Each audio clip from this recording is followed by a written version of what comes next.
What's going on, everyone? Thanks so much for tuning in to another episode of the Ducks Dish podcast. I'm your host, Max Torres with ScoopDuck on 3, coming to you on Wednesday, March the 26th, 2025. Thanks so much for being here. Glad to have you along for another episode here.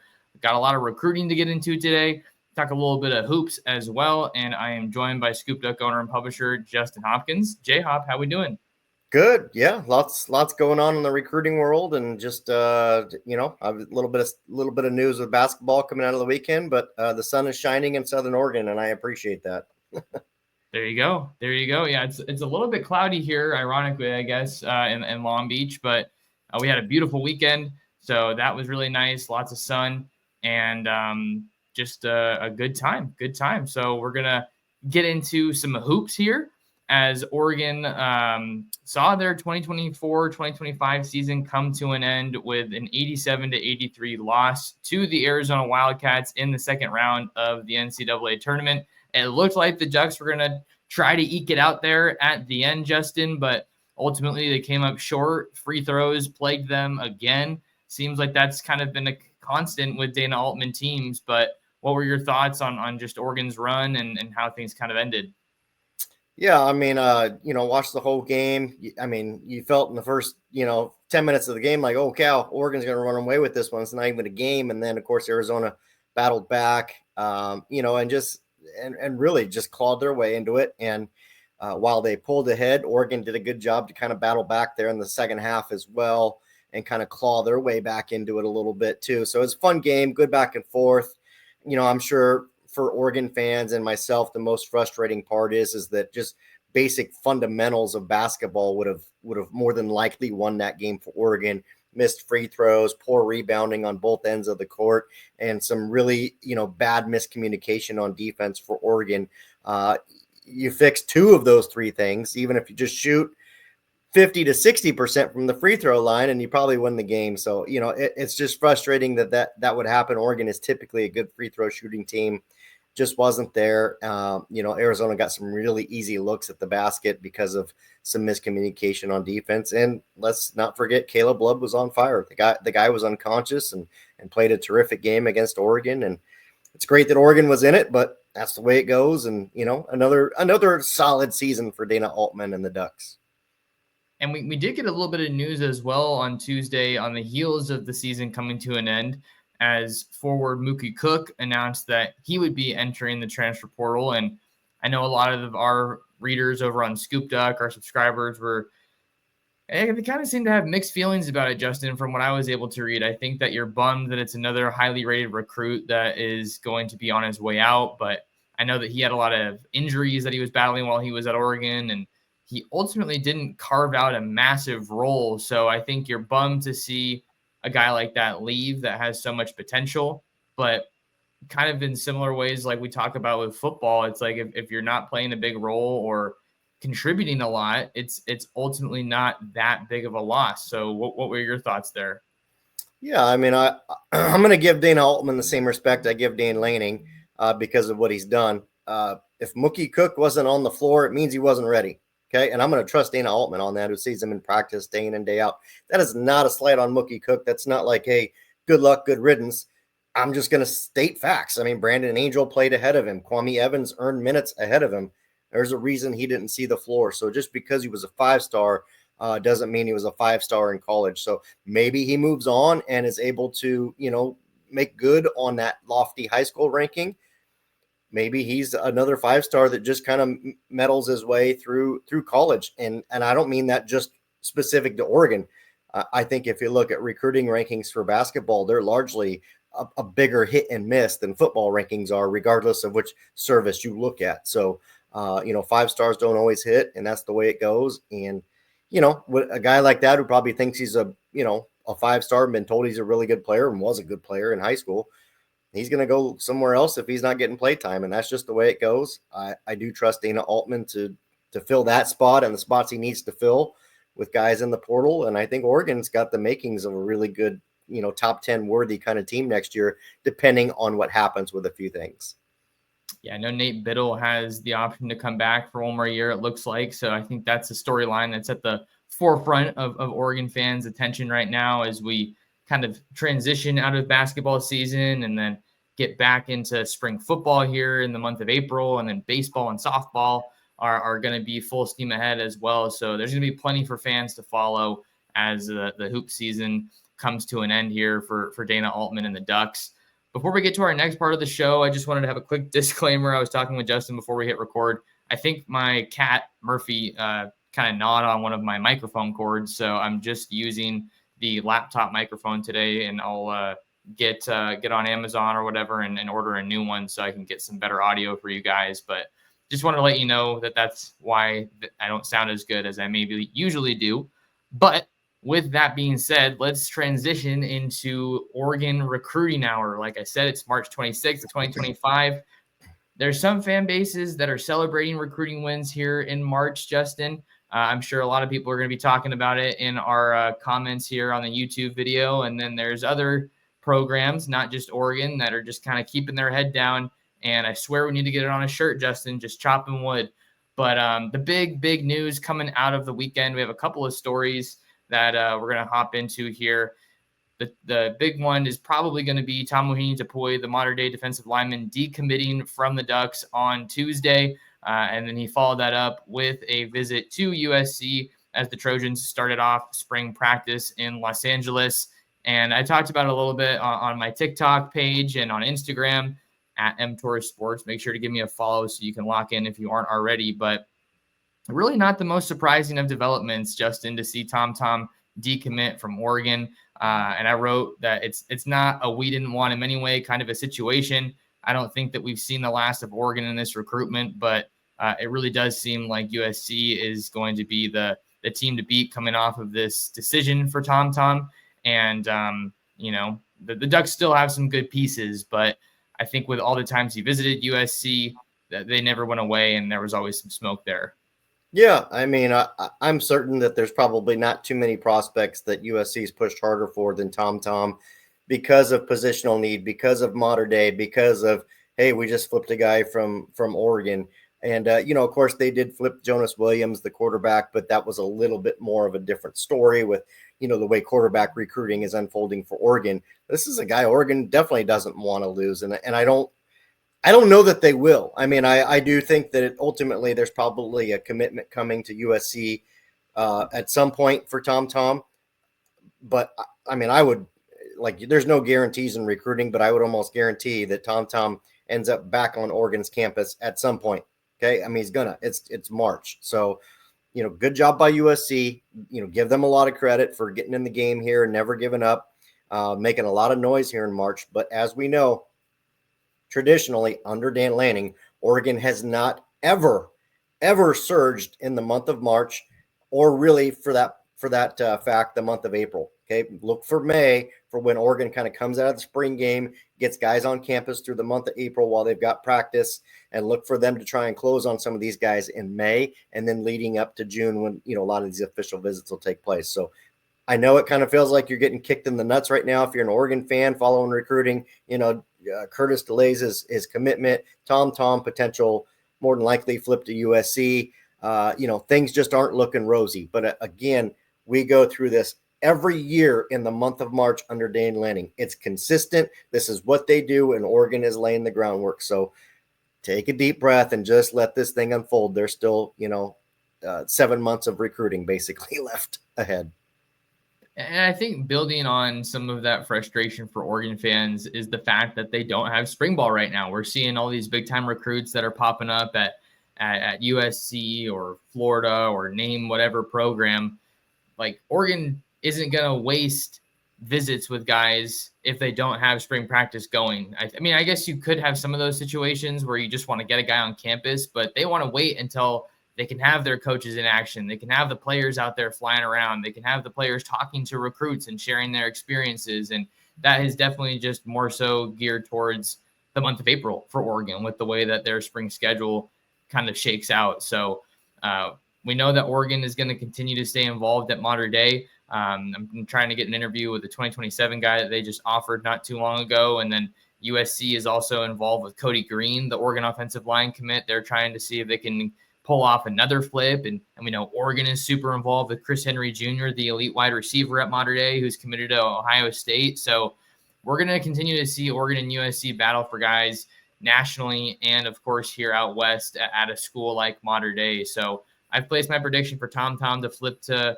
USC, and I think it's probably just a matter of time. But Oregon's not going to go away in this one, and I think, yeah, like you said, you just got to give USC credit for doing what they're doing, and I think Oregon's going to play the long game. I was texting a source yesterday saying, I assume this Tom recruitment isn't over, and the response was short and sweet, just hell no. So we'll make sure to keep tabs on that one, and I'm right there with you, Justin. I think he's going to pop up in Eugene again before too long. Yeah, this one's ongoing. I mean, it was ongoing as he was committed to Oregon. It'll be ongoing as he's committed to USC potentially, more than likely. And I still believe this. I still believe that at the end of the day, when it matters, when these guys are signing, Oregon will end up with more of the guys from Mater Dei that both of these programs want than USC will. So we'll see if I'm right or if I'm wrong in several months. But that's the way I have full confidence in Dan Lanning. And every year, just like Dan Lanning and Oregon are traditionally a little bit slow in the months of March and April in recruiting. USC's when is USC the hottest? March and April. That's their best months of recruiting every year under Lincoln Riley. And then when are they the coldest? In November and December. So we'll see if they've done something to change things or if it's yet again like a third or fourth year of that exact same tradition. And I think we're seeing a huge emphasis placed on recruiting, not just in Southern California, but nationally for Lincoln Riley to some degree because he's on the hot seat. I mean, I don't think that's an exaggeration. I think it's weird to be in a situation where you have the number one recruiting class nationally and you're on the hot seat, but I think that is definitely where USC is at right now. And I'm not saying that because I cover Oregon. I just think that that's the reality of the situation. I think everyone can agree it's been an underwhelming tenure, an underachieving tenure in Los Angeles for Lincoln Riley. But to his credit and to the staff's credit, they're doing everything they can, at least this offseason, to change that. I don't know where it's been, but hey, it's happening now. So we'll stop talking about USC for now because I know some people are like, why are we talking so much about USC? But it's because they're there on the recruiting trail with Oregon. So we have to talk about that. Let's talk about another big recruit. Sorry, Justin, do you want to say something? No, I was just going to say it's kind of the best and oldest rivalry we have right now. And it's whether it's recruiting or on the football field, USC and Oregon go back and have never liked each other. I know USC and Washington fans hate each other, but Washington sucks right now. They're not even making it interesting. Otherwise, we would talk more about Washington. They're like third to last in recruiting rankings right now. Not a very good football team. They need to give us some juice so that we can go back at them. And Ohio State, you know what? They kicked our ass in the Rose Bowl. So you got to tip your hat to them and let them have that. We're still working on that rivalry. I think it's building. But the Oregon-USC rivalry is strong, and it's getting stronger this year with the battle in recruiting, and that's why we're talking about it. Just embrace it. And I'll also say this, Justin. I'm sure you can agree to some extent. You talked about how Oregon isn't usually doing a lot at this point in the recruiting calendar. It's not like anything tangible, but just if history shows us anything, Oregon's not going to stay quiet for long. There's something brewing behind the scenes here. They're going to have their answer on the recruiting trail. I think things are different this cycle because they got off to such a hot start and such a head start in the 2026 class. I think they still have the number 2 or number 3 recruiting class. So it's not like the sky is falling. It's more like other programs are kind of starting to make some headway and catch up. But I think things are fine. I know Duck fans are looking for some momentum, but just knowing Dan Lanning and having covered him for as long as we have, I don't think that this is a chaos kind of a scenario. No, Oregon's in the top 2 and 3 for more of the upper end talent than we've ever seen. Every year they're in on a few guys, right? This year they're in on a dozen guys that are top 50 players that Oregon, could potentially land. And even if they only land half of those guys, that's a really good haul. And that's not unrealistic. That's a very plausible scenario to happen. So just take a deep breath. And I know it gets hard and it's exacerbated because you're watching USC have some success on the recruiting trail, which just makes you want to sigh a little bit more. But just, trust the process. Let Dan cook. Let's hop into another big-time recruitment that we're following here in the 2026 class, and that is Nashville Christian quarterback Jared Curtis, the 5-star signal caller, is down to Oregon and Georgia, and he teased a bit of news on Sunday night, but I stayed up late and we didn't get anything. So that came on Monday when he announced, as you and I both expected, Justin, a commitment date. But what I didn't expect was when the commitment date fell. I was talking to somebody behind the scenes, and it looked like a commitment date was more than likely going to be set for this week. But now he has chosen to slow things down and drag it out all the way to Cinco de Mayo. May 5th is when Jared Curtis will be making his college commitment. I'd probably wager, Justin, this is going to be his last college commitment, seeing that he was already committed to one program. But hey, it's 2025. We're in the NIL era. Never say never. But on the surface, you wrote a great piece this morning on ScoopDuck. Reminder that you guys can check us out for just $1, get you a whole week of access, and things are ramping up. So there's no better time than now to try us out and come see us at ScoopDuck. But you wrote, and I agree with your point, so I hope I'm not stealing your thunder here or anything. I think this update doesn't suggest that this is trending in Oregon's favor, but I think this is going to be one that is going to give us another month of twists and turns as we kind of wait to see what happens here with his eventual decision. Yeah, I mean, I think if you just scale everything away, and even if you take away the fact that it's Jared Curtis or whatever, Kirby Smart, Dan Lanning, just start reading the tea leaves. I mean, I'm a big, like, actions speak louder than words. I think there was a lot of expectation that a commitment would be done by now and that a commitment date was going to be sooner. Then obviously you postpone that basically about 6 weeks-ish. Just look at the actions. I think, the one thing that I've talked about at length is distance being a hurdle. And that freaking hurdle isn't going to change whether he commits today or he commits on May 5th or he commits on August 31st. Like, the distance hurdle is there. So is that going to be overcome in the next 6 weeks? Feels like it hasn't been overcome so far. What's going to change? So I don't know. It could change. Like you said, there's going to be twists and turns. There's going to be 6 weeks of, well, I think Georgia's got the slight edge. I think Oregon's got the slight edge. I think what we look for here, if we're going to just kind of talk about the action, is he going to take more visits? And, as I wrote in there, Georgia has their spring game, I think on the 12th is what I posted on April 12th. And Oregon's got the spring game on April 26th. So those are two prime opportunities for the Curtis family to take two, important visits, I would say, before making a decision.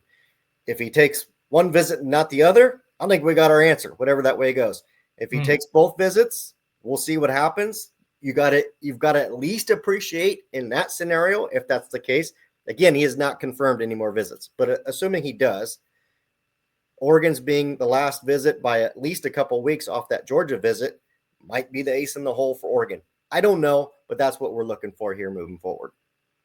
Yeah, the visits, I think, will tell us a little bit more, but it's still, at the end of the day, just really cloudy. Like a week ago, I was saying, recommitments just don't happen that often. So I don't think that's very, very likely in this scenario. I think that Oregon has the momentum, but him choosing to slow this thing down, I can almost guarantee you that a big part of that was Georgia saying, hey, just give us some more time. Let us get you back out here. Let us maybe get some momentum in the 26 class, something like that. But Oregon, at least in the recent years, has the edge at quarterback. I think that even though they won the SEC last year, Georgia had a quote unquote down year. And I think if you're comparing the play of Bo Nix and Dylan Gabriel to the quarterbacks at Georgia, it's kind of night and day difference. You have two Heisman Trophy finalists. So you can say what you want about development, and those are two transfer guys, but it's, at the end of the day, it's better quarterback play. So maybe that carries weight. Maybe it doesn't. I don't know. But I'm going to be very curious, Justin, over the next month or so, not only to see if Jared Curtis comes back out to Oregon for another visit, but what moves does Oregon make on the recruiting trail? Do they pick things up with Ryder Lyons, who is technically a 2026 recruit, but we have the whole mission thing at play here. So really a 2027. Do they hypothetically take a commitment from Ryder Lyons and then just say, hey, we're cool with where things are at? Or do you take a commitment from Ryder Lyons and still try to get somebody in 2026 in the 2026 cycle? So there's a lot of questions coming out of this, but I think you and I can both agree that him choosing to push things back as long as he has, as late as he will, is probably not the best news, at least on the surface, for Duck fans. No, it benefits Georgia the most. And here's why. By far the most, because Georgia lost their quarterback coach to the NFL, 2 weeks ago, I believe that was. And that was one of the guys that he had the best relationship with at Georgia. So guess what they're going to do? They're going to hire a replacement for him. And then that coach is going to build a relationship for the next month or 5 weeks or 6 weeks, whenever he's. It really favors Georgia at the end of the day because, I mean, Oregon's offense is well known. His relationship with Will Stein, Dan Lanning, the offensive coaches, he's self-quoted saying those are the strongest relationships he has. There's really nothing for Oregon to gain here. Like, Oregon's done absolutely everything to earn his commitment. So to me, him delaying favors Georgia, but we'll see. I mean, wilder things have happened, and I'm trying not to be a pessimist, but I am trying to be a realist. Yeah, I think that you got to look at it that way at the end of the day. But we'll try to keep you guys up to date on all the latest over at ScoopDuck. And, we'll get an assist from Chad and Steve as this one keeps going. So it's going to be a fun one. And this is what makes recruiting fun to follow. It's not for the faint of heart, though, because it doesn't always go your team's way. So that's something to certainly keep in mind here as we enter another pivotal stretch of the Jared Curtis recruitment. Justin, I got another guy I want to talk about here that I was pretty stoked I got to get an interview with yesterday. The interview is posted on ScoopDuck with full quotes for people who want to read it. But that is 5-star plus Baltimore, Maryland, Georgetown Preparatory School offensive tackle Emmanuel Ahianacho. He's the number 2 overall player in the On3 industry rankings and the number 2 tackle in the country, trailing just Jackson Cantwell, only Jackson Cantwell. He's going to be getting back out to Oregon next week, and that is huge because it will be just his second time on campus in Eugene. He was last on campus in July for Saturday Night Live, way back in July. So I think this is a guy that Oregon has a better standing with than you would expect for someone who's only been on campus one time. But I think the big quote that I got was that he's kind of looking on this trip to see if Oregon can kind of re-overtake Maryland, who he named as his leader. So this is a huge visit. What do you think about this? Yeah, I mean, like I said, it's a huge visit. It's a, oftentimes what we see is guys show up, have a great visit, love Oregon. And then, as that time separates, they kind of lose track of what they really liked about Oregon. You got to get them back. You got to get them back on campus, get them in front of you, let them feel your energy, just kind of all those things that go into a great visit. So, I think Oregon has a little bit of ground to make back up here. You wonder how distance will factor into this equation overall in the end, but it never hurts to get guys like this on campus. I believe Oregon is his last scheduled official visit in June, if I recall correctly. So, I mean, those things do kind of line up favorably for Oregon. So, again, bring out the shirt, just keep chopping wood if you're Oregon, get him on campus in April, show him practice, remind him why he likes you, and then get him back in June again for that official visit, which will be obviously a very pivotal equation in his recruitment. So he's also got visits set to Maryland and Penn State of the official variety, and then Oregon's going to be getting theirs on June 20th, which you got to remember, Justin, that is right before things go dead again, and he looks like he's trying to make his commitment. He told me maybe August 5th, August range. So this is where Oregon can make their move and try to get him back on campus for that official visit. But he's taken a lot of trips. He was also at Texas A&M and LSU recently. He told me he got to try alligator for the first time during his trip out to Baton Rouge. So that was kind of a cool little detail. And we know that A&M's a heavy hitter on the recruiting trail as well. So I think that this is one that I certainly don't think Oregon leads for after getting to interview him for the first time. I would definitely say Jackson Cantwell is the more realistic premier offensive tackle of the two that I could see Oregon landing. You got to remember the landing factor there, the Missouri factor.